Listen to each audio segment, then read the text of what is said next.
So, vow of poverty is a reference to the Catholic clergy. Any Catholics in here? No, okay, all right, yeah. Any Lutherans? Y'all are really just Catholic. But here's what we're going to talk about today. So I've heard all you all stories. I heard my friend Kendall talk about not wanting her daughter to be punished for the profession she took. I heard Chelsea talk about what it was like for her growing up, with a mother who worked as a social worker. But my story is kind of different. I actually wasn't aware that I wasn't making that much money for a long time. I was in the job 3 years before I realized that I really wasn't making that kind of money. And here's the reason. Teach for America is kind of like an extension of college. You have a grown-up job, but you also have roommates. And in my case, I had 2 roommates. One was awesome. There's another one that a lot of people didn't like. But I liked him, which is why I lived with him. And expenses were split 3 ways. To put it in perspective, I lived in South Rockville for about $300 a month, which is pretty good.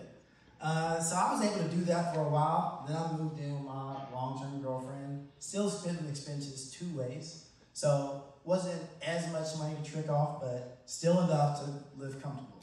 But then something happened. We took a break.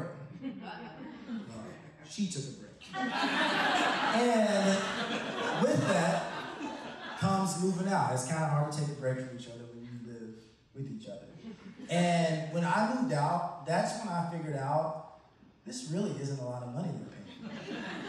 So this is a story about some of the lessons I learned as a teacher trying to make it on my own as an individual off the salary that they're paying me at the school. So the first story that I have is the lesson I learned literally the very first day when I got back to work after the break. This lesson is that teaching is expensive. So I don't know how you all track the years of teaching. I tend to remember it based on what the kids were saying and doing that year.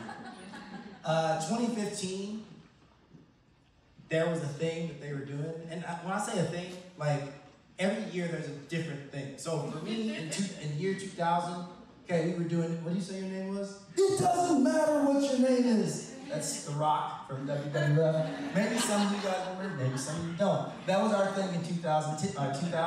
Our things are generally better than their things. I'm not saying that just because I'm partial to my things. Their things are stupid. But in 2015, their new thing was yeet. You'd walk up to them, okay, you'd stick your hand down and they go yeet. Did anybody remember that? Any yeet war veterans out there? Thank you for your service. We really thought that was going to be the war to end it all until the Are You Mad or Nah War of 2016. But here's what I learned is that teaching costs money. And that's not included in the money that they pay you.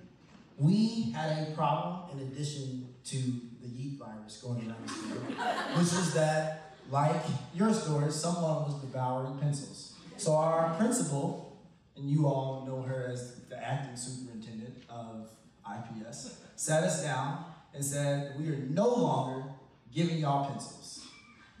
We are gonna give y'all 1 box per quarter, and when you're done with them, that's it. And actually, that's actually a pretty sound economic theory, right? We're treating pencils like they are a renewable resource, and Alicia wants to introduce artificial scarcity into the environment, therefore making us value the pencils more and putting more pressure on the students to use less pencils. It's actually a sound idea. The only problem is that I hadn't gotten around to teaching the microeconomics segment, and the runway for the pencils for the students did not change. So now, in addition to the money that I don't have for other things because I'm living by myself and taking care of all the other expenses, I also have to buy pencils twice a week. Like it's gotten me insane. It got to the point where I'm like, can you just take it out of my salary? Because at least you would save me the trip, the gas of going to the store. So that was the first lesson that I learned. The second lesson is that it's hard to just exist when you're not making a lot of money. And being a teacher is like in this constant state of having enough money for the things that you live. I wasn't homeless, okay? Like I had everything that I needed, I could eat. But I really couldn't do nothing else. And that was the way it was with my mom growing up. And my mom worked in education. And I never put two and two together. I had the kind of mom that when I went to the store, she would pull me aside in the parking lot and say, "We getting ready to go in the store. Don't ask for nothing." And I got gifts Christmas and birthday, and that was it. And that was kind of what I was doing as a teacher living on my own.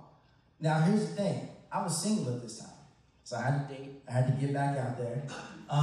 And it was hard, not just because of breaking up or whatever, but because I didn't have any money. So I'm on all the apps at this point, and I swipe with this beautiful girl. I don't know what she was thinking swiping on me. Like, I thought it was an accident, but she messaged me. So we get to talking, and she's like, "Hey, we should go out sometime." I wasn't gonna suggest that because I knew I didn't have any money. But I'm like, "All right, yeah, what are you thinking?" She's like, "Well, there's a burger place by you." And I'm like, "All right, burgers, let me check my account. I've got $35 in my account." I'm like, I can do burgers. Okay? So we show up at the place, and I'm like, "How's everybody dressed all nice?" And we were at Brew Burger.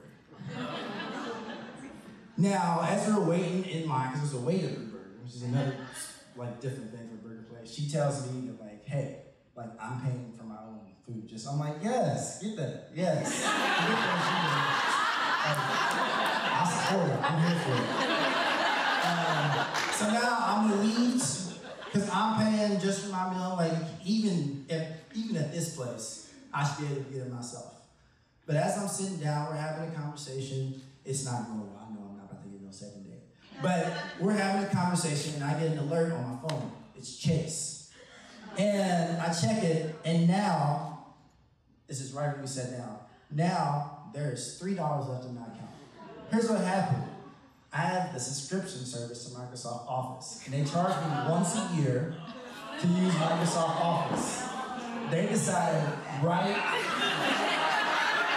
on a Thursday, before I got paid, that they were going to charge me to use Microsoft Word for the rest of the year. Which, by the way, I'm using Microsoft Word for the school. It's not for me, but that's neither here nor there. So I'm already kind of sweating. Then I get another alert. I check my phone. It's Chase. Now I have negative $18. Yeah, they gave me an overdraft fee. I think it was like $20 because that's how much it costs to only have $2 apparently. It's $20. So now I have not $20, not $18, okay? And I'm just thinking, I don't know what I'm gonna do. My options are to extend this conversation to 12 midnight and hopefully that direct deposit comes in.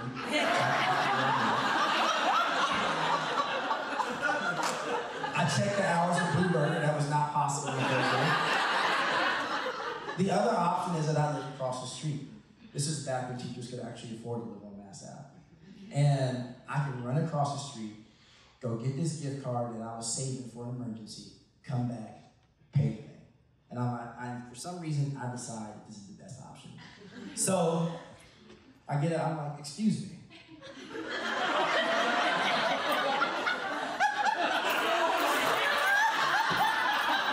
I didn't actually think about what the optics of this would look like.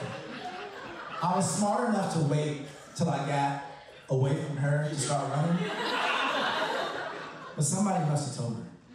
Because when I got back, she was outside the door. Our waiter is looking at me like, and they thought that I had Dine and Dash.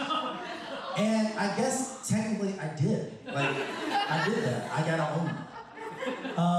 So it was, it's a funny story to you all. She didn't think it was funny. The next day, I go into work. It's Friday. I've gotten paid. Too late to save me any embarrassment. Save me the embarrassment. But I go in, and I've got a student named Daquan. Daquan is one of the people who eats pencils. I never know where they go.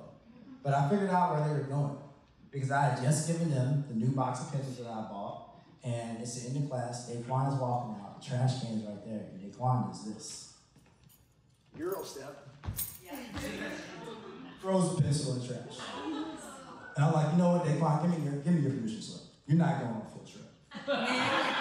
And I wish this was a story about how, like, no, this was like, I know I overreacted, and like, then I let Daquan go on. Daquan did not.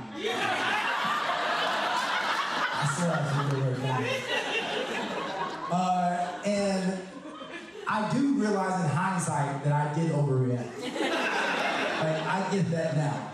But at the time, it made perfect sense. Because to him, it was just a pencil. To me, it was that date where I had to run out and dine and dash because I spent all my money on y'all. And it wasn't Daquan's fault. And it wasn't my fault. I shouldn't be paying for pencils. I shouldn't be paying for school supplies. And I'm not somebody who thinks that we need to get paid a bunch of money. Like, I really don't. I don't do this for the money. And, I mean, that's for damn sure a good thing, because they're not paying me. But, at the same time, I didn't submit to about poverty. That's not something I agreed to. I didn't agree to have a life where I decide whether or not I buy writing utensils for the class or I dine and dash at Blue Burger. Those are not the choices that I signed up to make in life. And money can't buy you happiness. It can buy you pencils, and it can buy you dinner. And there's a quote from Jim Carrey, and I think it's perfect, and and I don't know if it's Jim Carrey, so don't do it. But he said something along the lines of, I wish that everybody could have money so they could see that's like not the answer. I wish everybody could be rich and famous so they can see that's not the answer. And I thought that's a very profound quote. But also, I volunteer as tribute for this experiment. Because there are a lot of things that we can't control in our environment. There are just a lot of things that are out of our locus of control. But there are a lot of things that are definitely within our control. And we should do everything in our power to make sure we fix those things. There is not an infinite amount of money to pay teachers with. I get that. And there is definitely a finite amount of resources to fund schools. However, y'all better run me my money, and y'all better find the money to buy these pencils. Because everybody is not gonna take this vow of poverty that I did to stay in this classroom for 8 years, like I've been doing. And some of you all are grappling with that decision now. And me and my wife are gonna have a child. That makes it sound like she's pregnant. We're gonna have a kid one day. And I don't know that I could do this job with another person to take care of. It's hard enough when the cat gets sick. When my kid gets sick, or when I have to take care of those medical bills, I don't know what I'm gonna do. But I know one thing, I'm not doing this forever.